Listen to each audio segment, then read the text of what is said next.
سلام خدمت تمامی شما خوبان عزیزان گرامی. به یکی دیگر از ویدیوهای ما خوش آمدین. در این ویدیو در مورد از این ما صحبت میکنیم که چگونه میتونیم از اکسکلوسیو مارکت یا هم هر بروکری که ما استفاده میکنیم دوستا ما به میتا 5 خود پیسه خود را روان بکنیم. دوستان عزیز، بعضی شما سوال کرده بودین که چگونه ما میتونیم از بایننس به میتا 5 روان کنیم. متاسفانه این تو یک طریق نیست. ما مجبور هستیم که بروکرها را استفاده کنیم. بروکرها یک حد فاصله هستند بین میتا 5 و بایننس و یا هم هر صرافی دیگر ما. خب در اینجا اولین کاری که میکنیم دوستان، میریم در صفحه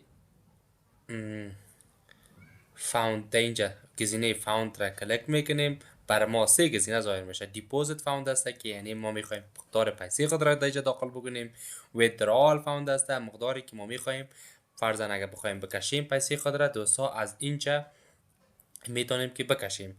دوستا این را حتما در ویدیوهای دیگه اگر خواسته بودین ما بر شما طریق کشیدن پول خود را هم از این به بایننس انتقال میدیم، بر از او شما یک ویدیو جور میکنیم. خب در اینجا گزینه آخر ما internal fund transfer هست که ما سر از این کلیک میکنیم. خب زمانی که ما این را کلیک میکنیم دوستان عزیز میبینیم که صفحه دیگر بر ما ظاهر میشود. خب دوستان، یک کمک اینترنت سرعتش در افغانستان ضعیف است، به خاطر کمی سلوتر کار میکنه. و خب در اینجا اولین کاری که میکنیم میگه choose an account or wallet to transfer from.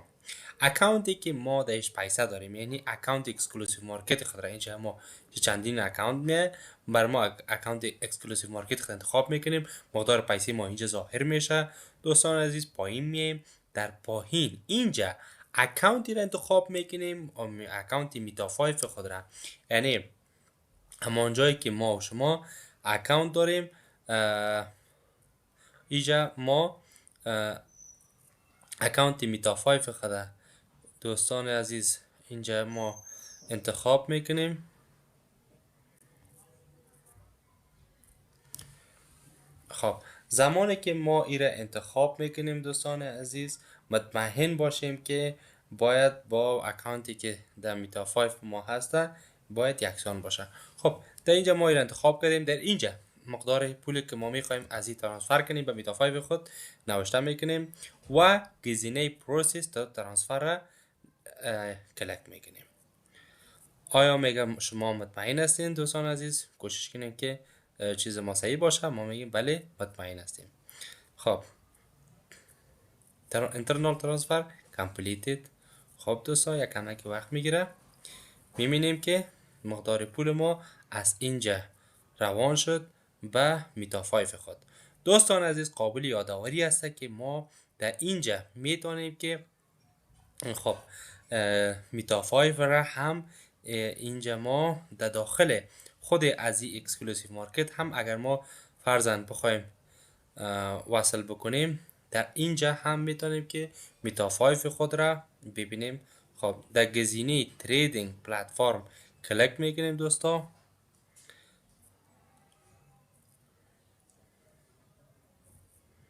خب در کمک اینترنت سلو از دوستا زمانی که ما اینجا گزینه تریدینگ پلتفرم را اینجا ما کلیک کردیم بر ما این رقم یک صفحه ظاهر می شود.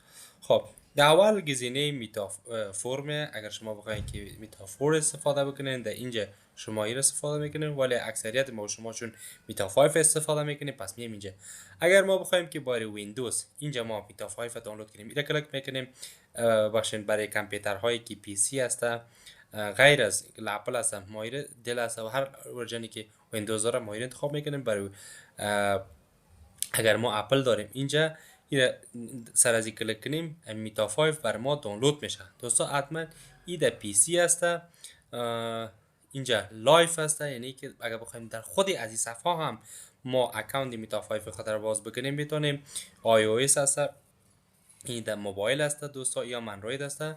و اینجا هم کدی هست که از اگر بخوایم در اندروید خود را فرضاً دانلود بکنیم، موبایل خود میتونیم که دانلود کنیم و همچنان در آیفون خود میتونیم اگر کد را اسکن بکنیم برای ما میتا 5 را دانلود میکنه. دوستا ما فرضاً میخوایم که در خود از این اکسکلوسیو مارکت میتا 5 خود را باز بکنیم.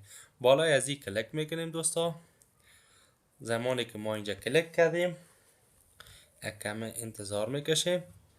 خب دوستا، قابل یادآوری است دوستای گرامی، از ما از اکانت خود یعنی از بروکر زمانی که به چیز رای میکنیم دوستا، زمانی که اینجا ما دیدیم کلیک کردیم دیدیم که اکانت میتا 5 ما در اینجا باز شد. همین رقم شما میتونید که دانلود کنین، جداگانه هم استفاده کنین. دوستا اینجا ما در بالای از یعنی در خود از این براوزر از استفاده میکنیم. دوستان عزیز، این هم صفحه در اکسکلوسیو مارکت میتا 5 را باز کردیم. در اینجا ما آمدیم میبینیم که بالانس اکانت ما $21 داشتیم و اینجا دوستا ما $100 دیگه هم رای کردیم، دیدیم که بر ما دفعتاً $121 رای شد. قابل یادآوری از دوستان عزیز، در روزهای جمعه و شنبه بازارها بسته می باشه. کوشش کنین که در اون روزها شما یعنی ویدرا هم نداشته باشین و یا هم دیپوزیت نداشته باشین. اگر بکنین دوستان 2 روز وقت میگیره، زمانی که رسمیات یعنی روز دوشنبه شد برای اکانت شما رایی می شود و یعنی در جریان از اون نمی شود. حتما رایی می شود دوستان. خب به خاطر از اینکه 2 روز وقت میگیره به او خاطر خوب است که در جریان روزهای شنبه و یک شنبه چون رخصتی بسته بازارها بسته است روان نکنین.